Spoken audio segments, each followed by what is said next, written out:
Welcome to our series. Today, we're going to be honored to be joined by Michael Dobbins. He's an FAA operations manager, an academy instructor, and champion for leadership development. How you doing today, Michael? I'm doing well. How about yourself? I can't complain. I'm not in an airport right now, so that's good. I can't, I'm doing a little bit better, but so far so good. Thank you for joining us. If you don't mind, just start sharing your journey through the FAA and what drew you into that leadership position. Thank you again for having me, and I appreciate being here and this opportunity to share. Be honest, it's always a little bit awkward, when someone asks you to talk about yourself, and especially when you're more comfortable maybe doing the work versus talking about yourself. And honestly, another thing from being minority and minority communities, there's an added layer, whether it's fair or not, being conscious on how you show up. It's not always about you. Sometimes it feels like you represent a little bit more. So to answer and to tell you about myself, I would say my journey is it's always been about building real relationships, not for promotions or not to be extra, but to be in the service of others. That's been my mindset, and that's what's helped shape my path through that, ultimately pulled me into leadership.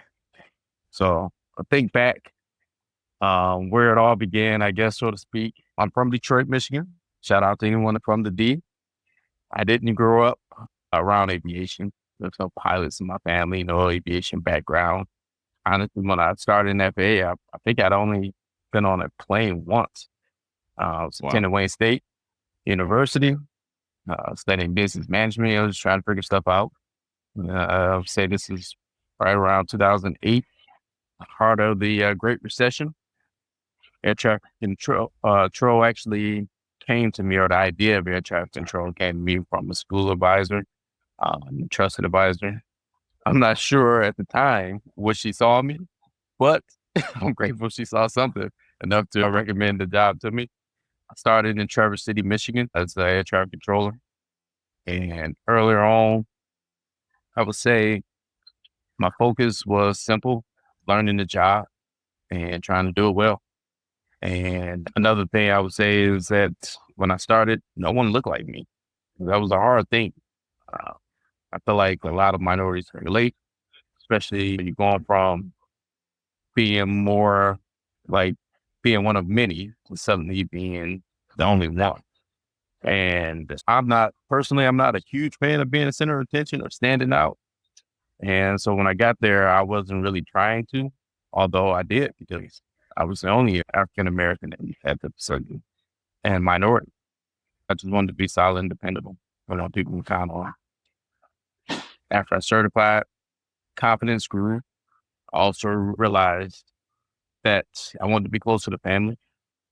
I really did not like the snow, if I'm being honest. Traverse City gets more snow than Buffalo. So that combination led me to my next facility, which is Willow Run, small facility outside of Detroit. And that move became a turning point for me, actually. I stepped into management for the first time, and very early on, only about 3 years into my career, I learned a lot, and I learned a lot very fast. For the first time, I failed. That experience forced me to reassess, reset, and eventually rebuild myself. From there, though, I transferred to Columbus, Ohio. And I'm not sure if there's any college football fans or college fans out there, but Michigan, Ohio has a rivalry, and that was terrible for me to be in enemy territory. But it was another big step. I wanted to experience the terminal radar environment at a major regional airport. Columbus gave me that. More importantly, taught me the difference between managing and leading. When I stepped back at management, and it was 11th hour decision, 11:59, I submitted my application. I decided, I wanted to do it differently. I committed to leading through service. Stopped waiting for opportunity. I started getting more involved in taking leadership roles with employee associations. First one was the National Black Coalition for Federal Aviation Employees. That approach opened some doors to a few career options. I applied, and I was selected actually to 3 facilities after Columbus: Indy Air Traffic Center, Indianapolis Air Traffic Center, Chicago, which was another large terminal radar facility, and Washington Air Traffic Center. So the first time I had options, and I felt good. Eventually, I chose Washington Center. And looking back, I thought it was more about climbing a ladder. But however, when I think about it, none of those movies really about climbing a ladder. It more was about stretching, learning new environments, and seeing how the teams operated under pressure and understanding what leadership would look like. Yeah, no, for sure. I think that we definitely see failure as the biggest obstacle, but that's where some of that greatness comes from, where you can take those lessons that you learned and, instill it into that next generation. So I think that's such a positive move. As many people might see it as a step back, it is such a great opportunity to take those experiences and, pass it on to the next generation. So I think just based on what you're telling me, like going through all those issues and now you're using all that information and all those lessons learned to pass it on to the next one. So that's great. Like I can't think of a better use for all those experiences. If I got this correctly, you're currently details as an instructor at the FAA Academy. Yes. Is that correct? Okay, perfect. Yes. And you see some young men and women, you see yourself in them. What are some of those experiences you're trying to pass along? Teaching styles, and how does that help you be an effective leader? It's a really good question. I appreciate that. It's probably one of the most rewarding experiences I've had so far. Being at the academy, I get to develop and influence from the very beginning, from the onset. And then in doing that, one of the things that I try to do is build confidence. Confidence is a fine, I guess, thing, or that fragile thing, breaks easily, and especially being a minority, you often feel alone. It's very difficult. But like I said, you have to get people at the beginning before their confidence is formed, before their habits are locked in. And I want to instill in them that they belong in this space. Usually you can see it right away. The nerves, self-doubt, pressure to get it right. I remember that feeling. So one of my, I guess a core philosophy, like I said, was building that confidence. I try to make sure that I greet every student. I learn their names. I ask them about themselves. And I dig deep into learning, about them to me before I can teach someone. I have to know how they learn, what helps them trust the process. And before they can perform at a high level, students need to feel safe and be supported, or feel supported and feel seen. And I feel like the students get from me a feeling that they belong and that they're capable. At the academy, it's not just about teaching techniques or technical skills, helping someone realize, like, I can do this. It's about modeling professionalism. I try to reinforce standards or remind them that leadership start, when, or if you decide to become a manager, but as soon as you're responsible for people's lives, you're a leader. And, overall, it's being at the academy, it's a full circle feeling. I get to pour into that next generation in a way that honors some of the people that have poured into me. I think when you build confidence and judgment and character early, the impact, it just shows up in the training, and it carries them forward for their entire career. And in aviation, that matters. It's so important. Yeah, for sure. This job is so dynamic in the way that we do our job on a day-to-day basis and how we're teaching others on how to do it. I know from my side personally, working at an airport, I appreciate that there's still instructors, that value every student that's coming through there and changing their teaching styles to fit them a little bit better. That makes a huge difference. And when they come in brand new and they say, yeah, this is my instructor, this is what he showed me, he's very similar in how you do things, that goes at such a huge way. And they come in there with a certain kind of confidence. Obviously, you don't want them to be too overconfident. You don't want to show up thinking that they know what they're doing already. Obviously, try to be safe over everything. But no, we definitely do see the positive influence that a lot of you and other instructors have instilled in them, which is great. Building that trust between instructor and instructee is such a big role in this career. You have to be able to show these new guys coming in, hey, listen, this is your opportunity to learn. This is your opportunity to mess up. And we're right here in the background helping you along the way, keeping everybody safe. And I think that's such a big pillar of this job. Yeah. Add to something. You spoke on something that's a really big part. It's okay to mess up. I've noticed students, they want to be perfect. You're not perfect at something you're learning to do. Like, it's impossible. Otherwise, you wouldn't be learning it. You would either be teaching it or maybe just doing it. You rolled right into my next question. That's perfect. Yeah. For these new guys that are getting picked up and they're getting ready to go to the schoolhouse, I was prior military. So for those of them that are not coming in prior military, they need to go to the schoolhouse. What would you recommend them do before they come into the schoolhouse? Whether it's a mentality thing, an actual, studying thing, is there anything that you would suggest to set them up for success?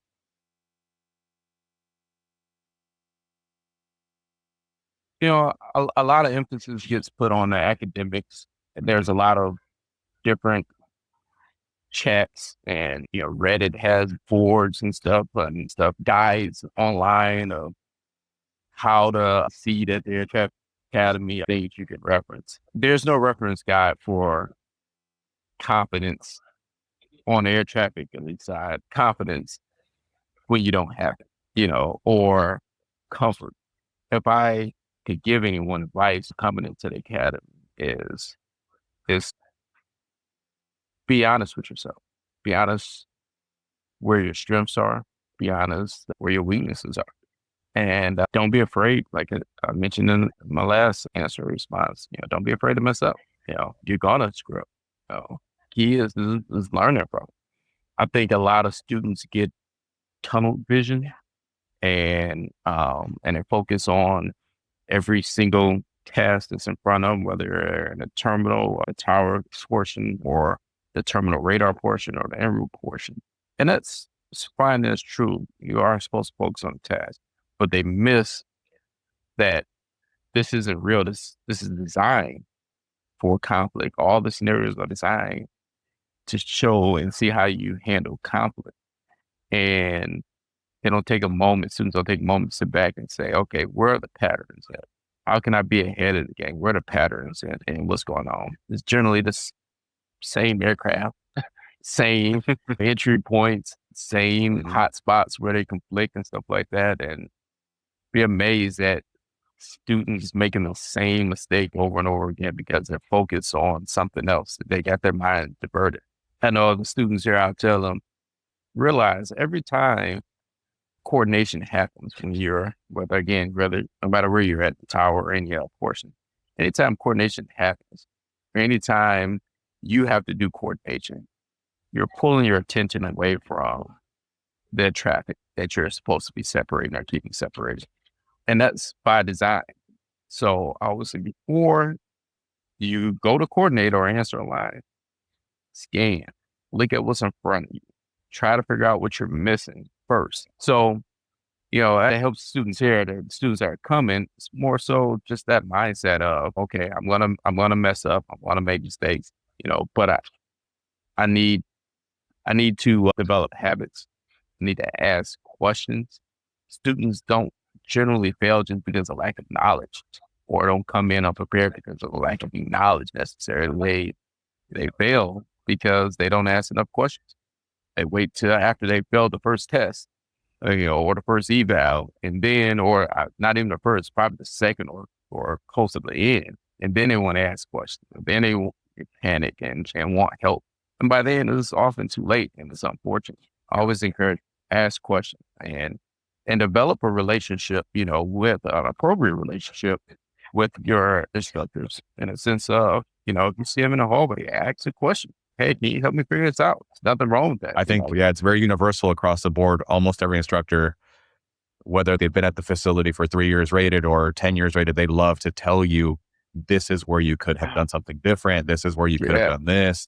It's always at hindsight, but there's nobody who's going to help you any more than yourself in your own career. We tell all trainees that are coming in, no one's going to advocate for you as much as you are. So definitely, if there's something that you don't understand, something that you're missing, there's a piece of the puzzle that you need, don't be afraid to ask for help. And then I guess just moving into the next piece for these guys that are getting rated, for these guys that are moving forward in their career, do you have any advice for someone who feels stuck in their career? Maybe they're stuck at a facility, maybe they're stuck in this job that they don't necessarily love. Do you have any kind of suggestions, any advice that would, help them out? Yeah, if you feel stuck, I would say congratulations because at the end of the day, I mean, that just means you're a human, right? You're natural. You don't know what you don't know. And a lot of people tend, especially when they're stuck, but even not being stuck, but they tend to try to follow someone else's path. Okay, I've seen the COO and I read his bio and they said he went from supervisor to manager to this to that.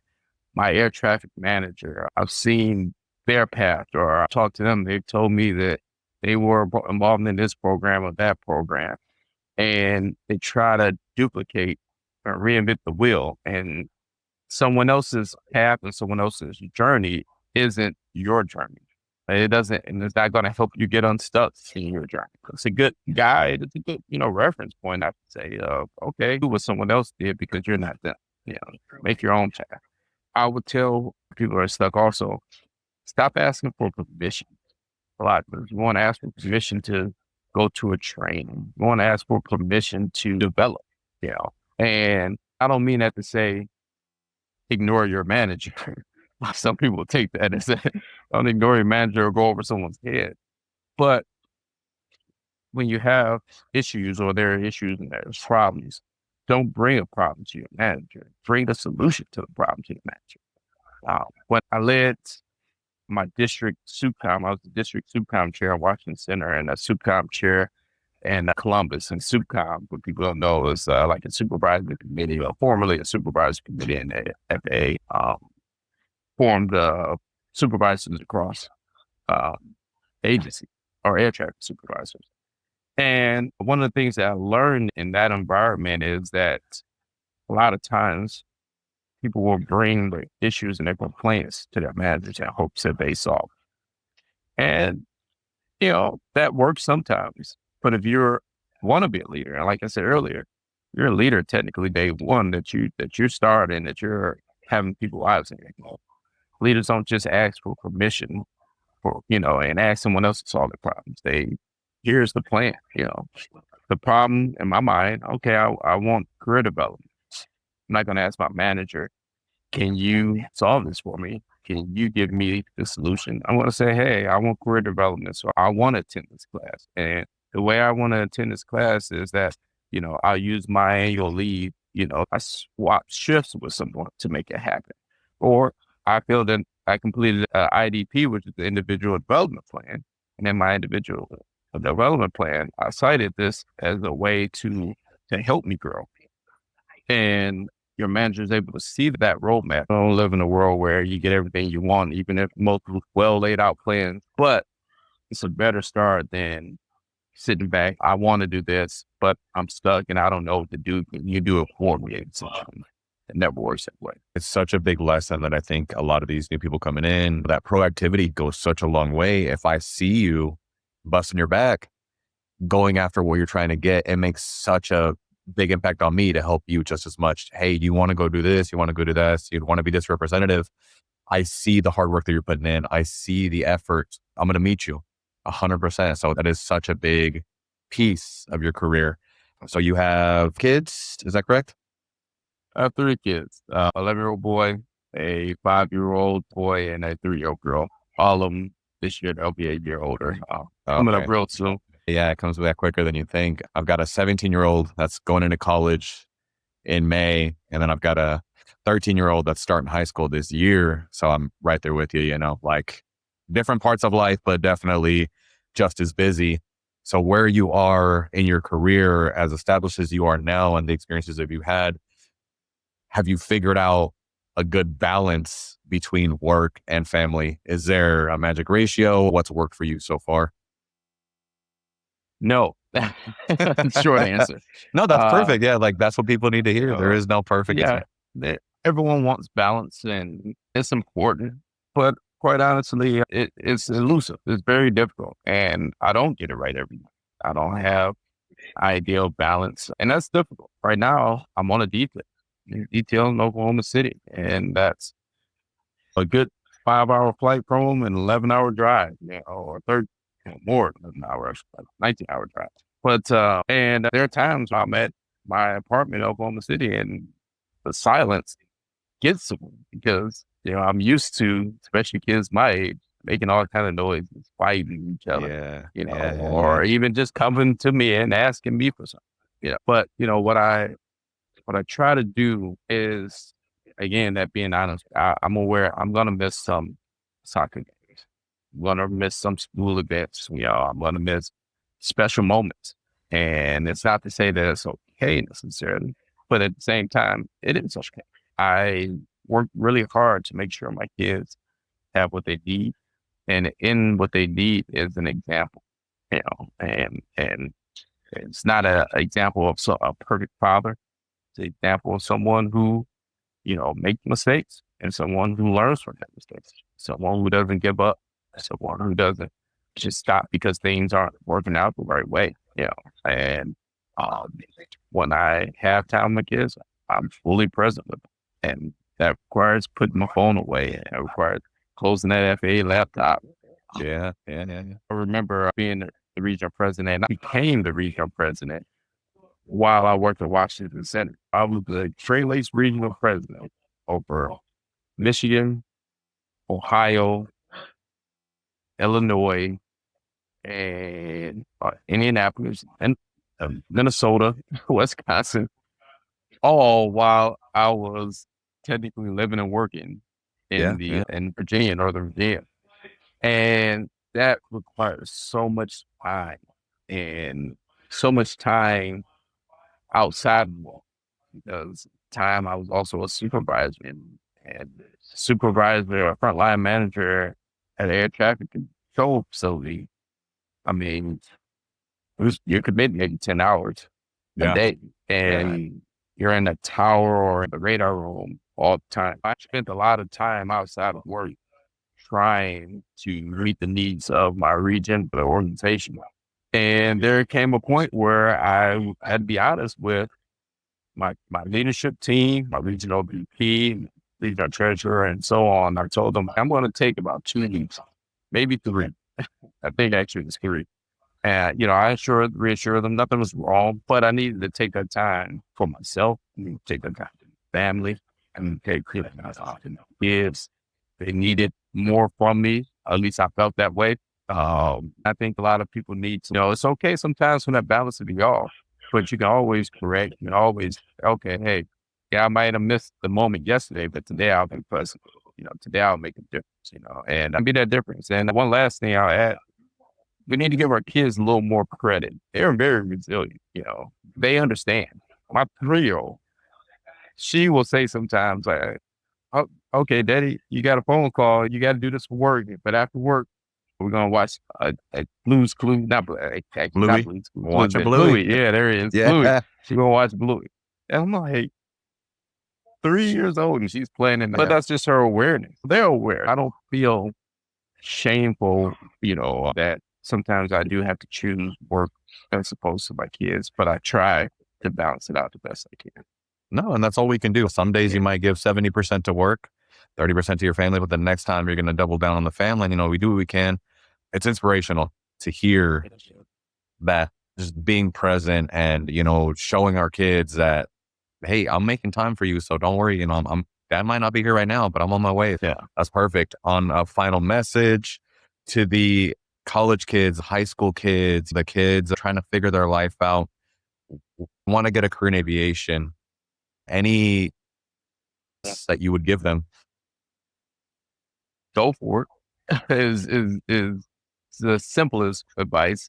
But, I more so, I guess, advice out there. I want to speak to why it's important for them to go for it, and in hopes that motivates us, because sometimes just doing something because we want to do it is not enough motivation. But you need that outside force or another force to tug on you.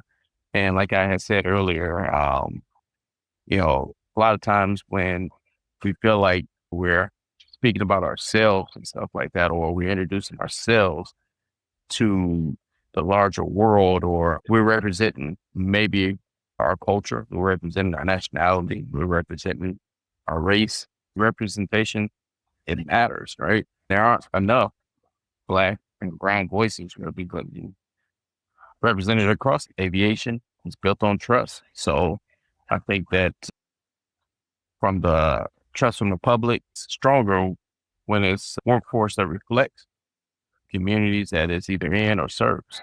So, it's not just enough to want to do it because it's a great opportunity. Do it because not only is it a great opportunity, but you're needed.